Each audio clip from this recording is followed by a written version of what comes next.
The Adventures of Sherlock Holmes. The Boscombe Valley Mystery. We were seated at breakfast one morning, my wife and I, when the maid brought in a telegram. It was from Sherlock Holmes and ran in this way. "Have you a couple of days to spare? Have just been wired for from the west of England in connection with Boscombe Valley tragedy. Shall be glad if you will come with me. Air and scenery perfect. Leave Paddington by the 11:15. "What do you say, dear?" said my wife, looking across at me. "Will you go?" "I really don't know what to say. I have a fairly long list at present." "Oh, Anstruther would do the work for you. You've been looking a little pale lately. I think that the change would do you good, and you're always so interested in Mr. Sherlock Holmes's cases." "I should be ungrateful if I were not, seeing what I gained through one of them," I answered. "But if I'm to go, I must pack at once, for I have only half an hour." My experience of camp life in Afghanistan had at least had the effect of making me a prompt and ready traveller. My wants were few and simple, so that in less than the time stated I was in a cab with my valise, rattling away to Paddington Station. Sherlock Holmes was pacing up and down the platform, his tall, gaunt figure made even gaunter and taller by his long, grey travelling cloak and close-fitting cloth cap. "It is really very good of you to come, Watson," said he. "It makes a considerable difference to me, having someone with me on whom I can thoroughly rely. Local aid is always either worthless or else biased. If you will keep the two corner seats, I shall get the tickets." We had the carriage to ourselves, save for an immense litter of papers which Holmes had brought with him. Among these he rummaged and read, with intervals of note-taking and of meditation, until we were past Reading. Then he suddenly rolled them all into a gigantic ball and tossed them up onto the rack. "Have you heard anything of the case?" he asked. "Not a word. I have not seen a paper for some days. The London press has not had very full accounts. I have just been looking through all the recent papers in order to master the particulars. It seems, from what I gather, to be one of those simple cases which are so extremely difficult." "That sounds a little paradoxical." "But it is profoundly true. Singularity is almost invariably a clue. The more featureless and commonplace a crime is, the more difficult it is to bring it home. In this case, however, they have established a very serious case against the son of the murdered man." "It is a murder, then?" "Well, it is conjectured to be so. I shall take nothing for granted until I have the opportunity of looking personally into it. I will explain the state of things to you, as far as I have been able to understand it, in a very few words. Boscombe Valley is a country district not very far from Ross, in Herefordshire. The largest landed proprietor in that part is a Mr. John Turner, who made his money in Australia and returned some years ago to the old country. One of the farms which he held, that of Hatherley, was let to Mr. Charles McCarthy, who was also an ex-Australian. The men had known each other in the colonies, so that it was not unnatural that when they came to settle down, they should do so as near each other as possible. Turner was apparently the richer man, so McCarthy became his tenant, but still remained, it seems, upon terms of perfect equality, as they were frequently together. McCarthy had one son, a lad of 18, and Turner had an only daughter of the same age, but neither of them had wives living. They appear to have avoided the society of the neighbouring English families, and to have led retired lives, though both the McCarthys were fond of sport and were frequently seen at the race meetings of the neighbourhood. McCarthy kept two servants, a man and a girl. Turner had a considerable household, some half-dozen at the least. That is as much as I have been able to gather about the families. Now for the facts. On June 3rd, that is, on Monday last, McCarthy left his house at Hatherley about 3 in the afternoon and walked down to the Boscombe Pool, which is a small lake formed by the spreading out of the stream which runs down the Boscombe Valley. He had been out with his serving man in the morning at Ross, and he had told the man that he must hurry, as he had an appointment of importance to keep at 3. From that appointment he never came back alive. From Hatherley Farmhouse to the Boscombe Pool is a quarter of a mile, and two people saw him as he passed over this ground. One was an old woman whose name is not mentioned, and the other was William Crowder, a gamekeeper in the employ of Mr. Turner. Both these witnesses depose that Mr. McCarthy was walking alone. The gamekeeper adds that within a few minutes of his seeing Mr. McCarthy pass, he had seen his son, Mr. James McCarthy, going the same way, with a gun under his arm. To the best of his belief, the father was actually in sight at the time, and the son was following him. He thought no more of the matter until he heard in the evening of the tragedy that had occurred. The two McCarthys were seen after the time when Michael Crowder, the gamekeeper, lost sight of them. The Boscombe Pool is thickly wooded round with just a fringe of grass and of reeds round the edge. A girl of 14, Patience Moran, who is the daughter of the lodge keeper of the Boscombe Valley estate, was in one of the woods picking flowers. She states that while she was there she saw, at the border of the wood and close by the lake, Mr. McCarthy and his son, and that they appeared to be having a violent quarrel. She heard Mr. McCarthy the elder using very strong language to his son, and she saw the latter raise up his hand as if to strike his father. She was so frightened by their violence that she ran away and told her mother when she reached home that she had left the two McCarthys quarrelling near Boscombe Pool, and that she was afraid that they were going to fight. She had hardly said the words when young Mr. McCarthy came running up to the lodge to say that he had found his father dead in the wood, and to ask for the help of the lodge keeper.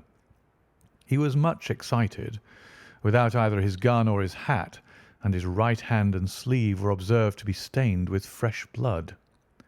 On following him, they found the dead body stretched out upon the grass beside the pool. The head had been beaten in by repeated blows of some heavy and blunt weapon. The injuries were such as might very well have been inflicted by the butt end of his son's gun, which was found lying on the grass within a few paces of the body.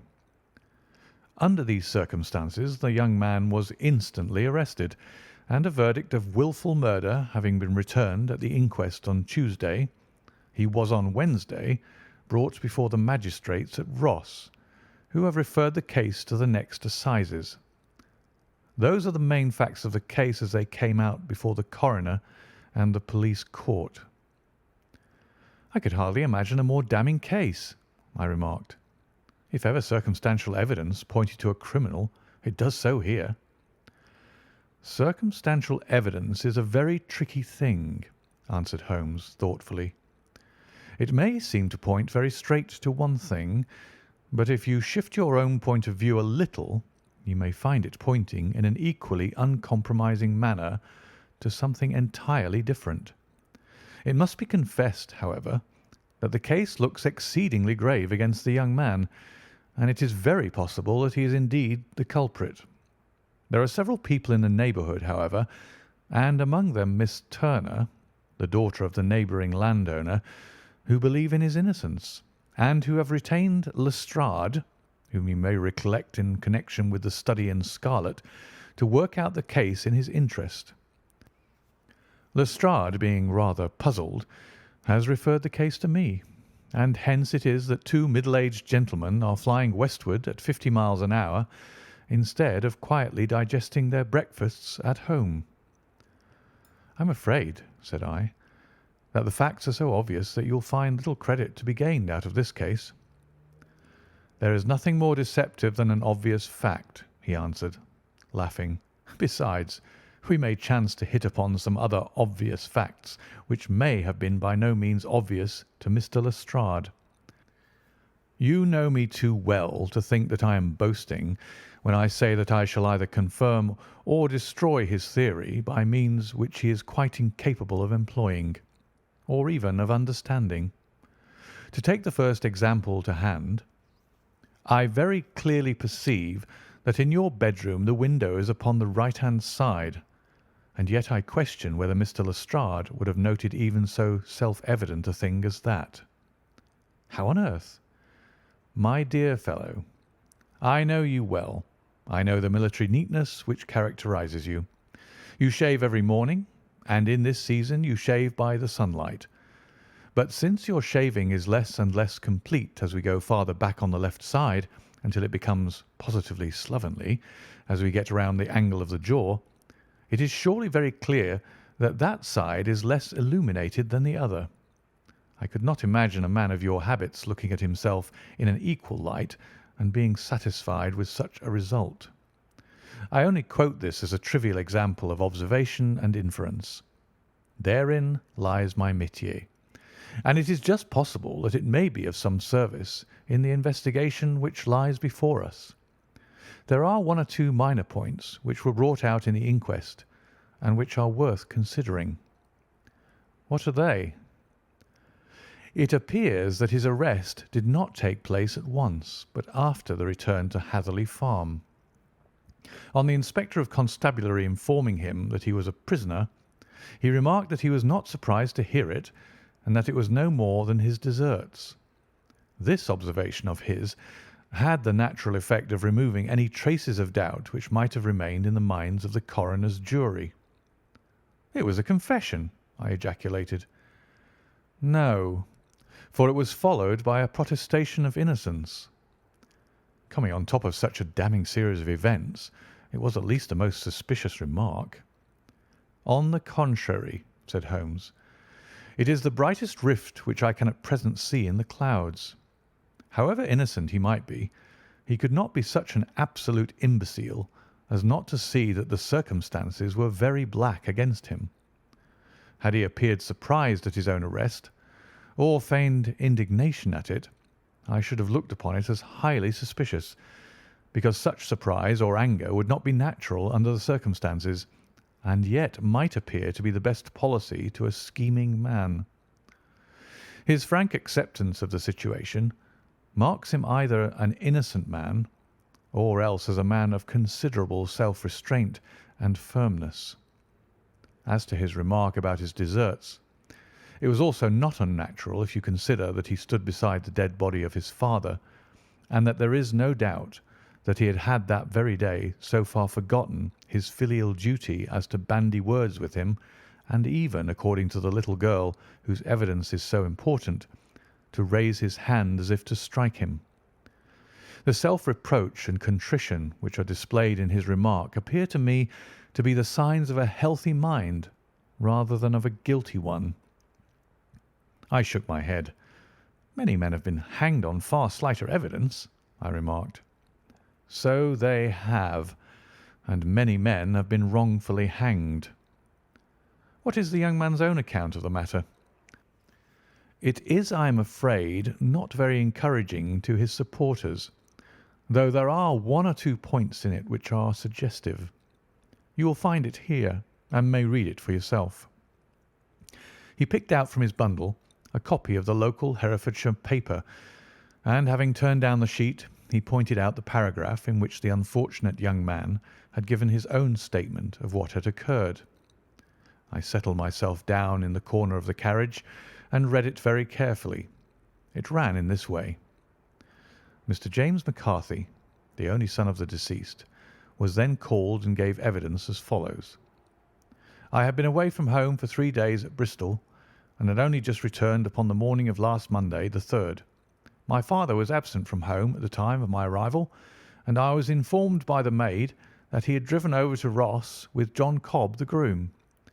Shortly after my return, I heard the wheels of his trap in the yard, and, looking out of my window, I saw him get out and walk rapidly out of the yard, though I was not aware in which direction he was going. I then took my gun and strolled out in the direction of the Boscombe pool, with the intention of visiting the rabbit warren, which is upon the other side. On my way, I saw William Crowder, the gamekeeper, as he had stated in his evidence, but he is mistaken in thinking that I was following my father. I had no idea that he was in front of me, when about 100 yards from the pool I heard a cry of "Cooey," which was a usual signal between my father and myself. I then hurried forward and found him standing by the pool. He appeared to be much surprised at seeing me, and asked me rather roughly what I was doing. conversation ensued which led to high words and almost to blows, for my father was a man of a very violent temper. Seeing that his passion was becoming ungovernable, I left him and returned towards Hatherley Farm. I had not gone more than 150 yards, however, when I heard a hideous outcry behind me, which caused me to run back again. I found my father expiring upon the ground with his head terribly injured. I dropped my gun and held him in my arms, but he almost instantly expired. I knelt beside him for some minutes and then made my way to Mr. Turner's lodge-keeper, his house being the nearest, to ask for assistance. I saw no one near my father when I returned, and I have no idea how he came by his injuries. He was not a popular man, being somewhat cold and forbidding in his manners, but he had, as far as I know, no active enemies. I know nothing further of the matter. The Coroner: Did your father make any statement to you before he died? Witness: He mumbled a few words, but I could only catch some allusion to a rat. The Coroner: What did you understand by that? Witness: It conveyed no meaning to me. I thought that he was delirious. The Coroner: What was the point upon which you and your father had this final quarrel? Witness: I should prefer not to answer. The Coroner: I am afraid that I must press it. Witness: It is really impossible for me to tell you. I can assure you that it has nothing to do with the sad tragedy which followed. The Coroner: That is for the court to decide. I need not point out to you that your refusal to answer will prejudice your case considerably in any future proceedings which may arise. Witness: I must still refuse. The Coroner: I understand that the cry of "Cooee" was a common signal between you and your father. Witness: It was. The Coroner: How was it, then, that he uttered it before he saw you, and before he even knew that you had returned from Bristol? Witness, with considerable confusion: I don't know. A Juryman: Did you see nothing which aroused your suspicions when you returned on hearing the cry and found your father fatally injured? Witness: Nothing definite. The Coroner: What do you mean? Witness: I was so disturbed and excited as I rushed out into the open that I could think of nothing except of my father. Yet I have a vague impression that as I ran forward something lay upon the ground to the left of me. It seemed to me to be something grey in colour, a coat of some sort, or plaid perhaps. When I rose from my father, I looked round for it, but it was gone. Do you mean that it disappeared before you went for help? Yes, it was gone. You cannot say what it was? No, I had a feeling something was there. How far from the body? A dozen yards or so. And how far from the edge of the wood? About the same. Then if it was removed, it was while you were within a dozen yards of it? Yes, but with my back towards it. This concluded the examination of the witness. I see, said I, as I glanced down the column. The coroner in his concluding remarks was rather severe upon young McCarthy. He calls attention, and with reason, to the discrepancy about his father having signalled to him before seeing him, also to his refusal to give details of his conversation with his father, and his singular account of his father's dying words. They are all, as he remarks, very much against the son. Holmes laughed softly to himself and stretched himself out upon the cushioned seat. Both you and the coroner have been at some pains, said he, to single out the very strongest points in the young man's favour. Don't you see that you alternately give him credit for having too much imagination and too little? Too little if he could not invent a cause of quarrel which would give him the sympathy of the jury. Too much if he evolved from his own inner consciousness anything so outré as a dying reference to a rat and the incident of the vanishing cloth. No, sir, I shall approach this case from the point of view that what this young man says is true, and we shall see whither that hypothesis will lead us. And now, here is my pocket Petrarch, and not another word shall I say of this case until we are on the scene of action. We lunch at Swindon, and I see that we shall be there in 20 minutes. It was nearly 4 o'clock when we at last, having passed through the beautiful Stroud Valley and over the broad gleaming Severn, found ourselves at the pretty little country town of Ross. A lean, ferret-like man, furtive and sly-looking, was waiting for us upon the platform. In spite of the light brown dustcoat and leather leggings which he wore in deference to his rustic surroundings, I had no difficulty in recognising Lestrade of Scotland Yard. With him we drove to the Hereford Arms, where a room had already been engaged for us. "I have ordered a carriage," said Lestrade as we sat over a cup of tea. "I knew your energetic nature, and that you would not be happy until you had been on the scene of the crime." "It was very nice and complimentary of you," Holmes answered. "It is entirely a question of barometric pressure." Lestrade looked startled. "I do not quite follow," he said. "How is the glass?" 29, I see. No wind, and not a cloud in the sky. I have a caseful of cigarettes here which need smoking, and the sofa is very much superior to the usual country hotel abomination. I do not think that it is probable that I shall use the carriage tonight." Lestrade laughed indulgently. "You have no doubt already formed your conclusions from the newspapers," he said. "The case is as plain as a pikestaff, and the more one goes into it, the plainer it becomes. Still, of course, one can't refuse a lady, and such a very positive one. She has heard of you, and would have your opinion, though I repeatedly told her that there was nothing which you could do which I had not already done. Why, bless my soul, here is her carriage at the door." He had hardly spoken before there rushed into the room one of the most lovely young women that I have ever seen in my life. Her violent eyes shining, her lips parted, a pink flush upon her cheeks, all thought of her natural reserve lost in her overpowering excitement and concern. "Oh, Mr. Sherlock Holmes!" she cried, glancing from one to the other of us, and finally, with a woman's quick intuition, fastening upon my companion. "I am so glad that you have come. I have driven down to tell you so. I know that James didn't do it. I know it.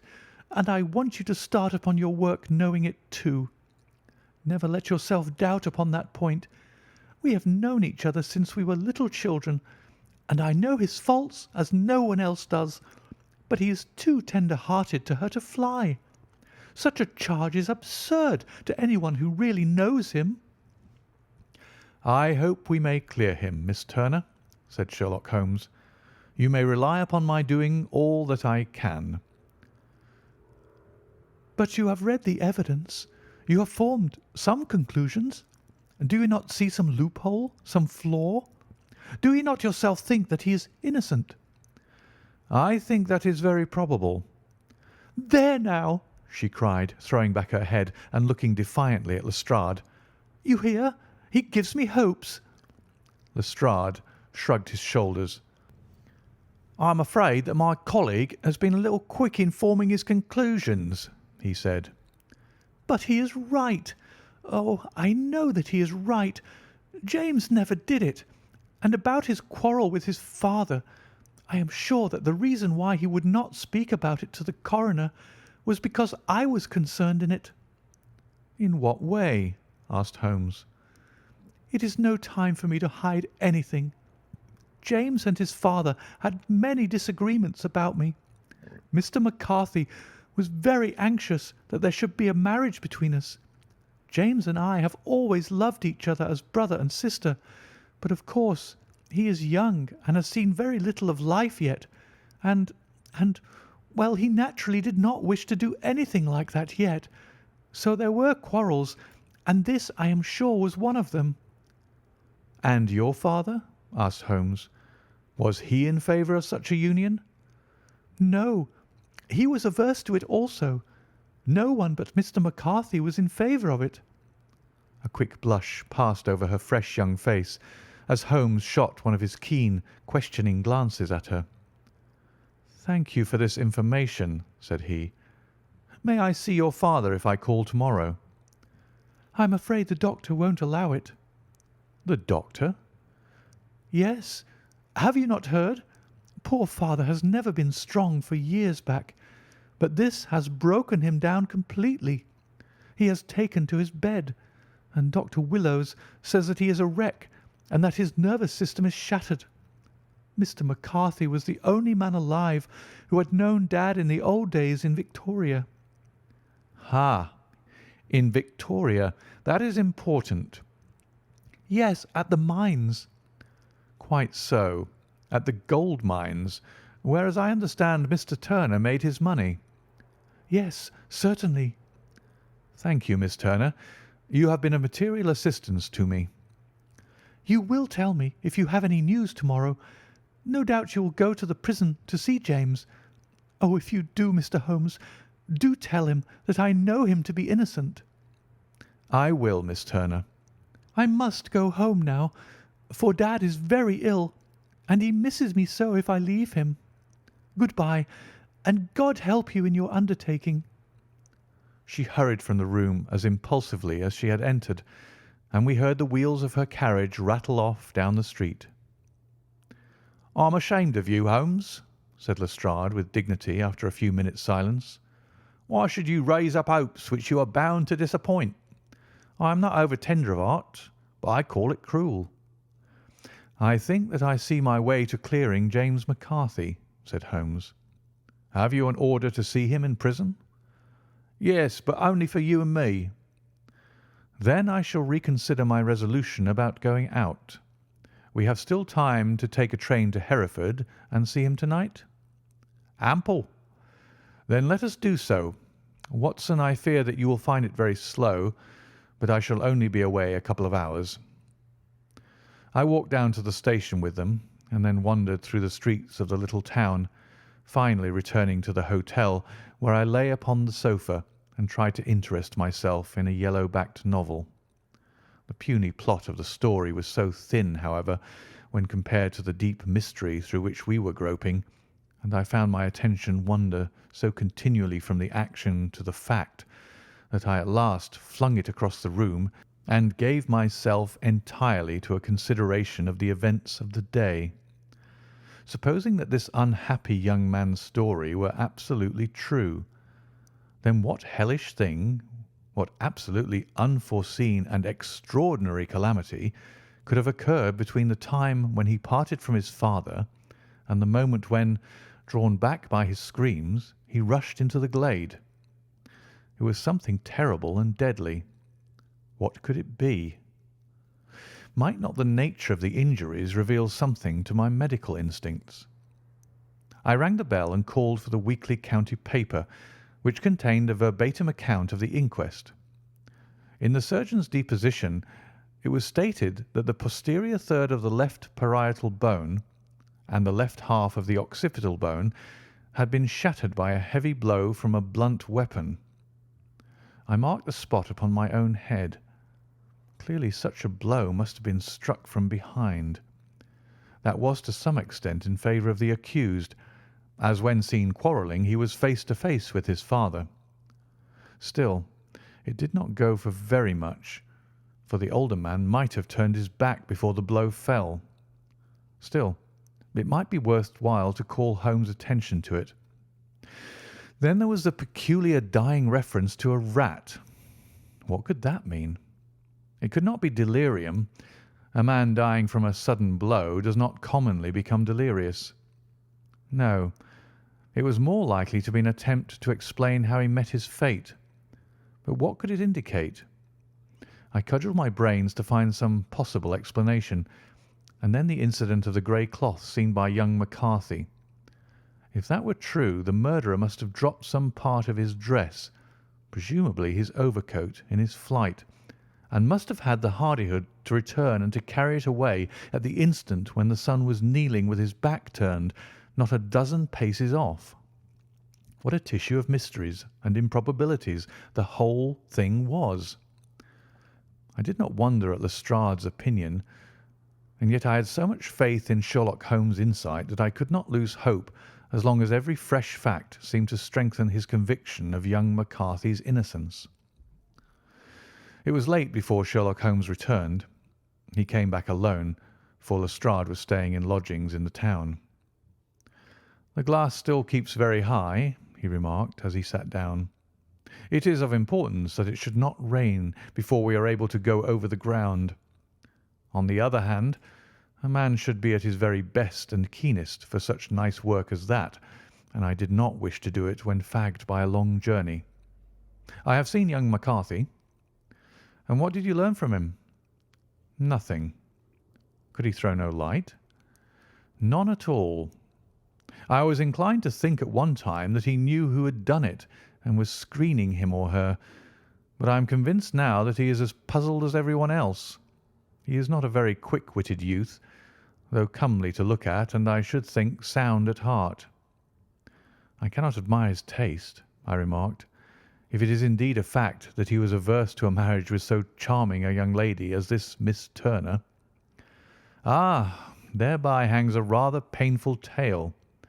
This fellow is madly, insanely in love with her, but some 2 years ago, when he was only a lad and before he really knew her, for she had been away 5 years at a boarding school, what does the idiot do but get into the clutches of a barmaid in Bristol and marry her at a registry office? No one knows a word of the matter, but you can imagine how maddening it must be to him to be upbraided for not doing what he would give his very eyes to do, but what he knows to be absolutely impossible. It was sheer frenzy of this sort which made him throw his hands up into the air when his father, at their last interview, was goading him on to propose to Miss Turner. On the other hand, he had no means of supporting himself, and his father, who was by all accounts a very hard man, would have thrown him over utterly had he known the truth. It was with his barmaid wife that he had spent the last 3 days in Bristol, and his father did not know where he was. Mark that point. It is of importance. Good has come out of evil, however, for the barmaid, finding from the papers that he is in serious trouble and likely to be hanged, has thrown him over utterly and has written to him to say that she has a husband already in the Bermuda dockyard, so that there is really no tie between them. I think that that bit of news has consoled young McCarthy for all that he has suffered. But if he's innocent, who has done it? Ah, who? I would call your attention very particularly to 2 points. One is that the murdered man had an appointment with someone at the pool, and that the someone could not have been his son, for his son was away, and he did not know when he would return. The second is that the murdered man was heard to cry "Cooee" before he knew that his son had returned. Those are the crucial points upon which the case depends. And now let us talk about George Meredith, if you please, and we shall leave all minor matters until tomorrow. There was no rain, as Holmes had foretold, and the morning broke bright and cloudless. At 9 o'clock Lestrade called for us with the carriage, and we set off for Hatherley Farm and the Boscombe Pool. "There's a serious news this morning," Lestrade observed. "It is said that Mr. Turner of the Hall is so ill that his life is despaired of." "An elderly man, I presume," said Holmes. "About 60, but his constitution has been shattered by his life abroad, and he has been in failing health for some time. This business has had a very bad effect upon him. He was an old friend of McCarthy's, and, I may add, a great benefactor to him, for I have learned that he gave him Hatherley Farm rent-free." "Indeed, that is interesting," said Holmes. "Oh, yes. In 100 other ways he has helped him. Everybody about here speaks of his kindness to him." "Really? Does it not strike you as a little singular that this McCarthy, who appears to have had little of his own and to have been under such obligations to Turner, should still talk of marrying his son to Turner's daughter, who is presumably heiress to the estate, and that in such a very cocksure manner as if it were merely a case of a proposal and all else would follow. It is the more strange, since we know that Turner himself was averse to the idea. The daughter told us as much. Do you not deduce something from that?" "We have got to the deductions and the inferences," said Lestrade, winking at me. "I find it hard enough to tackle facts, Holmes, without flying away after theories and fancies." "You are right," said Holmes demurely. "You do find it very hard to tackle the facts. Anyhow, I have grasped one fact which you seem to find it difficult to get hold of," replied Lestrade with some warmth. "And that is?" "That McCarthy senior met his death from McCarthy junior, and that all theories to the contrary are the merest moonshine." "Well, moonshine is a brighter thing than fog," said Holmes, laughing. "But I am very much mistaken if this is not Hatherley Farm upon the left." "Yes, that is it."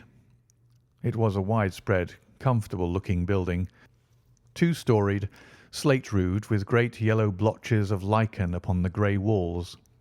The drawn blinds and the smokeless chimneys, however, gave it a stricken look, as though the weight of this horror still lay heavy upon it. We called at the door, when the maid, at Holmes's request, showed us the boots which her master wore at the time of his death, and also a pair of the son's, though not the pair which he had then had. Having measured these very carefully from 7 or 8 different points, Holmes desired to be led to the courtyard, from which we all followed the winding track which led to Boscombe Pool. Sherlock Holmes was transformed when he was hot upon such a scent as this. Men who had only known the quiet thinker and logician of Baker Street would have failed to recognize him. His face flushed and darkened. His brows were drawn into 2 hard black lines, while his eyes shone out from beneath them with a steely glitter. His face was bent downward, his shoulders bowed, his lips compressed, and the veins stood out like whipcord in his long, sinewy neck. His nostrils seemed to dilate with a purely animal lust for the chase, and his mind was so absolutely concentrated upon the matter before him that a question or remark fell unheeded upon his ears, or, at the most, only provoked a quick, impatient snarl in reply. Swiftly and silently he made his way along the track which ran through the meadows, and so by way of the woods to the Boscombe Pool. It was damp, marshy ground, as is all that district, and there were marks of many feet, both upon the path and amid the short grass which bounded it on either side. Sometimes Holmes would hurry on, sometimes stop dead, and once he made quite a little detour into the meadow. Lestrade and I walked behind him, the detective indifferent and contemptuous, while I watched my friend with the interest which sprang from the conviction that every one of his actions was directed towards a definite end. The Boscombe Pool, which is a little reed-girt sheet of water some 50 yards across, is situated at the boundary between the Hatherley Farm and the private park of the wealthy Mr. Turner. Above the woods which lined it upon the farther side, we could see the red, jutting pinnacles which marked the site of the rich landowner's dwelling. On the Hatherley side of the pool the woods grew very thick, and there was a narrow belt of sodden grass 20 paces across between the edge of the trees and the reeds which lined the lake. Lestrade showed us the exact spot at which the body had been found, and indeed so moist was the ground that I could plainly see the traces which had been left by the fall of the stricken man. To Holmes, as I could see by his eager face and peering eyes, very many other things were to be read upon the trampled grass. He ran round like a dog who is picking up a scent, and then turned upon my companion. "What did you go into the pool for?" he asked. "I fished about with a rake. I thought there might be some weapon or other trace. But how on earth—" "Oh, tut, tut! I have no time. That left foot of yours with its inward twist is all over the place. A mole could trace it, and there it vanishes among the reeds. Oh, how simple it would all have been had I been here before they came like a herd of buffalo and wallowed all over it. Here is where the party with the lodge-keeper came, and they have covered all tracks for 6 or 8 feet round the body. but here are 3 separate tracks of the same feet." He drew out a lens and lay down upon his waterproof to have a better view, talking all the time, rather to himself than to us. "These are young McCarthy's feet. Twice he was walking, and once he ran swiftly, so that the soles are deeply marked and the heels hardly visible. That bears out his story. He ran when he saw his father on the ground. Then here are the father's feet as he paced up and down. What is this, then? It is the butt end of the gun as the son stood listening. And this? Ha! Ha! What have we here? Tiptoes? Tiptoes? Square, too, quite unusual boots. They come, they go, they come again. Of course, that was for the cloak. Now, where did they come from?" He ran up and down, sometimes losing, sometimes finding the track, until we were well within the edge of the wood and under the shadow of a great beech, the largest tree in the neighbourhood. Holmes traced his way to the farthest side of this and lay down once more upon his face with a little cry of satisfaction. For a long time he remained there, turning over the leaves and dried sticks, gathering up what seemed to me to be dust into an envelope, and examining with his lens not only the ground but even the bark of the tree as far as he could reach. A jagged stone was lying among the moss, and this also he carefully examined and retained. Then he followed a pathway through the wood until he came to the high road where all traces were lost. "It has been a case of considerable interest," he remarked, returning to his natural manner. "I fancy that this grey house on the right must be the lodge. I think that I will go in and have a word with Moran, and perhaps write a little note. Having done that, we may drive back to our luncheon. You may walk to the cab, and I shall be with you presently." It was about 10 minutes before we regained our cab and drove back into Ross, Holmes still carrying with him the stone which he had picked up in the wood. "This may interest you, Lestrade," he remarked, holding it out. "The murder was done with it." "I see no marks." "There are none." "How do you know, then?" "The grass was growing under it. It had only lain there a few days. There was no sign of a place whence it had been taken. It corresponds with the injuries. There is no sign of any other weapon." "And the murderer?" "Is a tall man, left-handed, limps with the right leg, wears thick-soled shooting boots and a grey cloak, smokes Indian cigars, uses a cigar holder, and carries a blunt penknife in his pocket. There are several other indications, but these may be enough to aid us in our search." Lestrade laughed. "I am afraid that I am still a sceptic," he said. "Theories are all very well, but we have to deal with a hard-headed British jury." "Nous verrons," answered Holmes calmly. "You work your own method, and I shall work mine. I shall be busy this afternoon, and shall probably return to London by the evening train." "And leave your case unfinished?" "No, finished." "But the mystery?" "It is solved." "Who was the criminal, then?" "The gentleman I describe." "But who is he?" "Surely it would not be difficult to find out. This is not such a populous neighbourhood." Lestrade shrugged his shoulders. "I am a practical man," he said, "and I really cannot undertake to go about the country looking for a left-handed gentleman with a gammy leg. I should become the laughing-stock of Scotland Yard." "All right," said Holmes quietly. "I have given you the chance. Here are your lodgings. Good-bye. I shall drop you a line before I leave." Having left Lestrade at his rooms, we drove to our hotel, where we found lunch upon the table. Holmes was silent and buried in thought, with a pained expression upon his face, as one who finds himself in a perplexing position. "Look here, Watson," he said when the cloth was cleared. "Just sit down in the chair and let me preach to you for a little. I don't know quite what to do, and I should value your advice. Light a cigar and let me expound." "Pray do so." "Well, now, in considering this case, there are 2 points about young McCarthy's narrative which struck us both instantly, although they impressed me in his favour and you against him. One was the fact that his father should, according to his account, cry "cooee" before seeing him. The other was his singular dying reference to a rat. He mumbled several words, you understand, but that was all that caught the son's ear. Now, from this double point, our research must commence, and we will begin it by presuming that what the lad says is absolutely true. What of this cooee, then?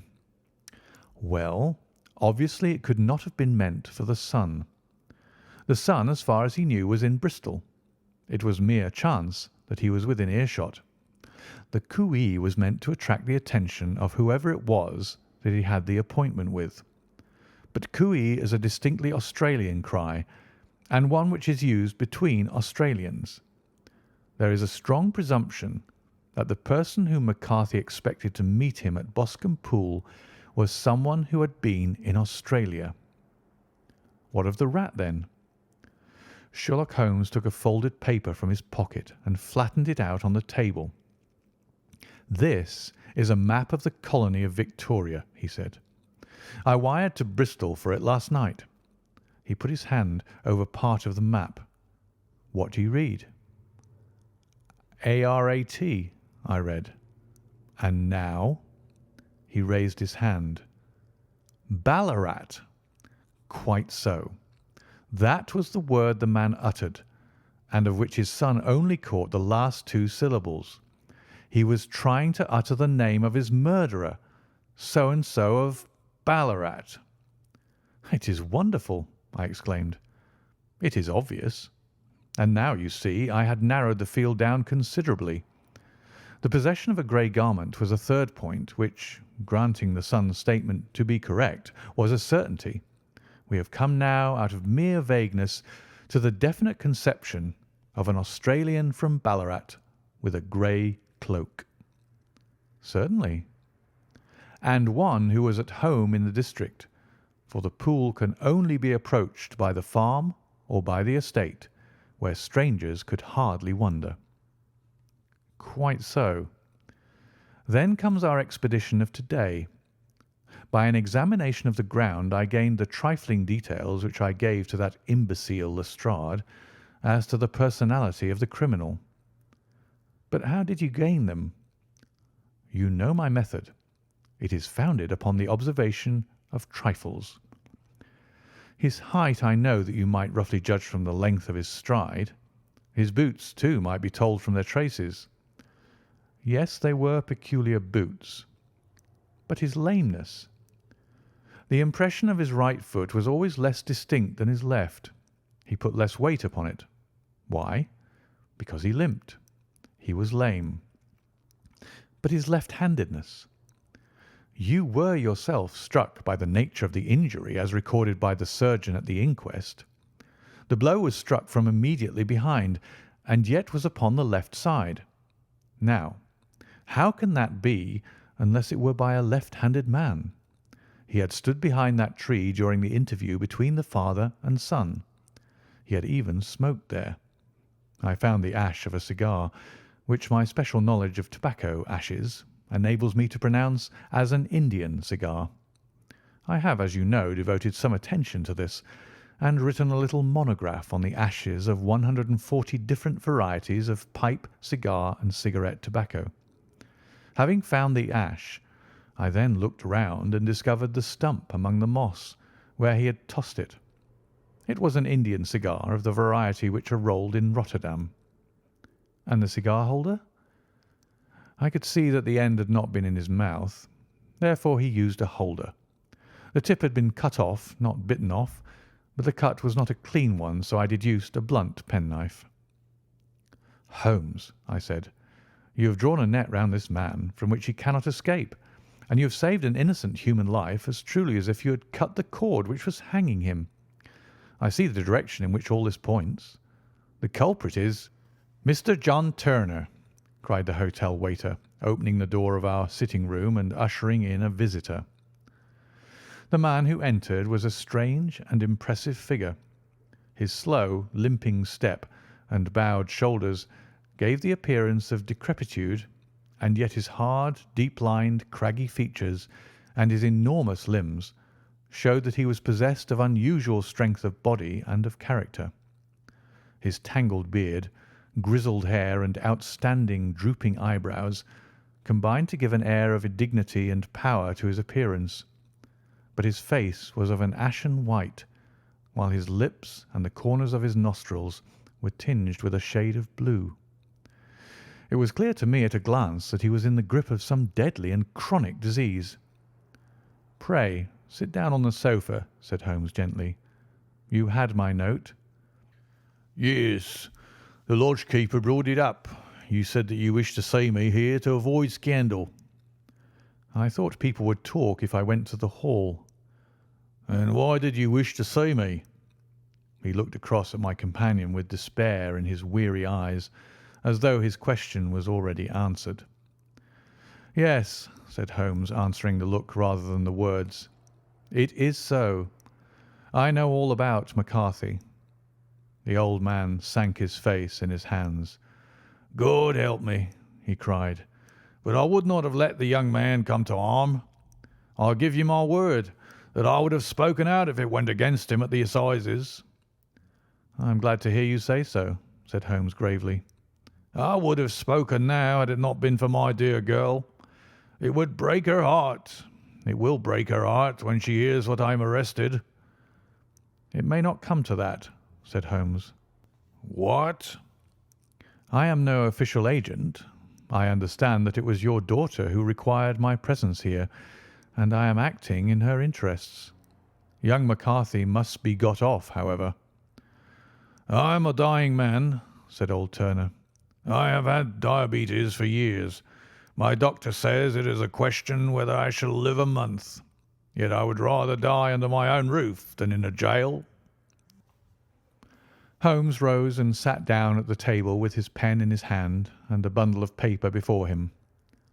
"Just tell us the truth," he said. "I shall jot down the facts. You will sign it, and Watson here can witness it. Then I could produce your confession at the last extremity to save young McCarthy. I promise you that I shall not use it unless it is absolutely needed."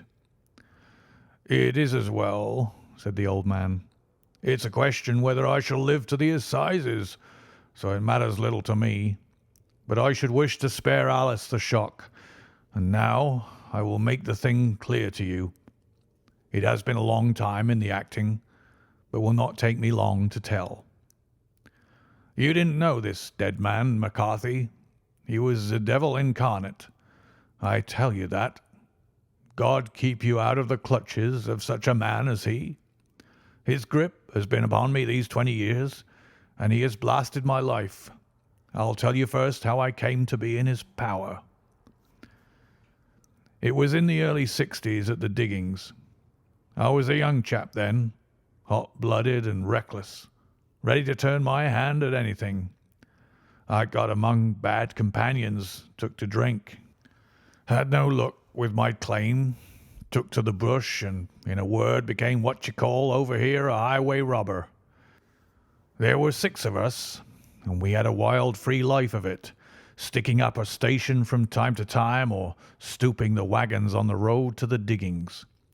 Black Jack of Ballarat was the name I went under, and our party is still remembered in the colony as the Ballarat Gang. One day a gold convoy came down from Ballarat to Melbourne, and we lay in wait for it and attacked it.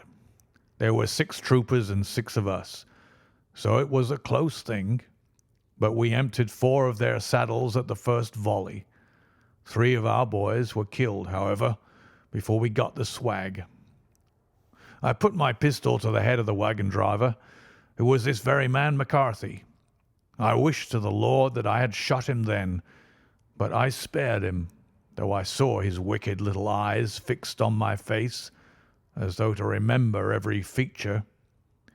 We got away with the gold, became wealthy men, and made our way over to England without being suspected. There I parted from my old pals and determined to settle down to a quiet and respectable life. I bought this estate, which chanced to be in the market, and I set myself to do a little good with my money, to make up for the way in which I had earned it.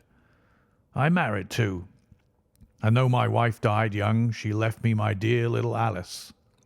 Even when she was just a baby, her wee hands seemed to lead me down the right path as nothing else has ever done. In a word, I turned over a new leaf and did my best to make up for the past. All was going well when McCarthy laid his grip upon me.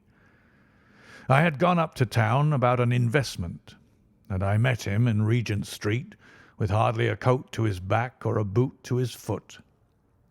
"Here we are, Jack," says he, touching me on the arm. "We'll be as good as a family to you. There's two of us, me and my son, and you can have the keeping of us. If you don't, it's a fine, law-abiding country is England, and there's always a policeman within hail." Well, down they came to the West Country. There was no shaking them off, and there they have lived rent-free on my best land ever since. There was no rest for me, no peace, no forgetfulness. Turn where I would, there was this cunning, grinning face at my elbow. It grew worse as Alice grew up, for he soon saw I was more afraid of her knowing my past than of the police. Whatever he wanted he must have, and whatever it was I gave him without question. Land, money, houses, until at last he asked a thing which I could not give. He asked for Alice. His son, you see, had grown up, and so had my girl, and as I was known to be in weak health, it seemed a fine stroke to him that his lad should step into the whole property. But there I was firm. I would not have his cursed stock mixed with mine. Not that I had any dislike to the lad, but his blood was in him, and that was enough. I stood firm. McCarthy threatened. I braved him to do his worst. We were to meet at the pool midway between our houses to talk it over. When I went down there I found him talking with his son, so I smoked a cigar and waited behind a tree until he should be alone. But as I listened to his talk, all that was black and bitter in me seemed to come uppermost. He was urging his son to marry my daughter, with as little regard for what she might think as if she were a slut from off the streets. It drove me mad to think that I and all that I held most dear should be in the power of such a man as this. Could I not snap the bond? I was already a dying and a desperate man, though clear of mind and fairly strong of limb. I knew that my own fate was sealed, but my memory and my girl, both could be saved if I could but silence that foul tongue. I did it, Mr. Holmes. I would do it again. Deeply as I have sinned, I have led a life of martyrdom to atone for it. But that my girl should be entangled in the same meshes which held me was more than I could suffer. I struck him down with no more compunction than if he had been some foul and venomous beast. His cry brought back his son, but I had gained the cover of the wood, though I was forced to go back to fetch the cloak which I had dropped in my flight. That is the true story, gentlemen, of all that occurred." "Well, it is not for me to judge you," said Holmes, as the old man signed the statement which had been drawn out. "I pray that we may never be exposed to such temptation." "I pray not, sir. And what do you intend to do?" "In view of your health, nothing. You are yourself aware that you will soon have to answer for your deed at a higher court than the assizes. I will keep your confession, and if McCarthy is condemned, I shall be forced to use it.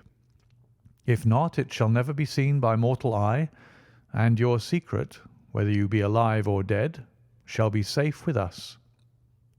"Farewell, then," said the old man solemnly.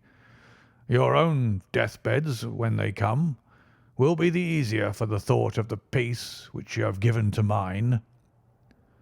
Tottering and shaking in all his giant frame, he stumbled slowly from the room. "God help us," said Holmes after a long silence. "Why does fate play such tricks with poor helpless worms? I never hear of such a case as this that I do not think of Baxter's words and say, 'There but for the grace of God goes Sherlock Holmes.'" James McCarthy was acquitted at the assizes on the strength of a number of objections which had been drawn out by Holmes and submitted to the defending counsel. Old Turner lived for 7 months after our interview, but he is now dead, and there is every prospect that the son and daughter may come to live happily together in ignorance of the black cloud which rests upon their past.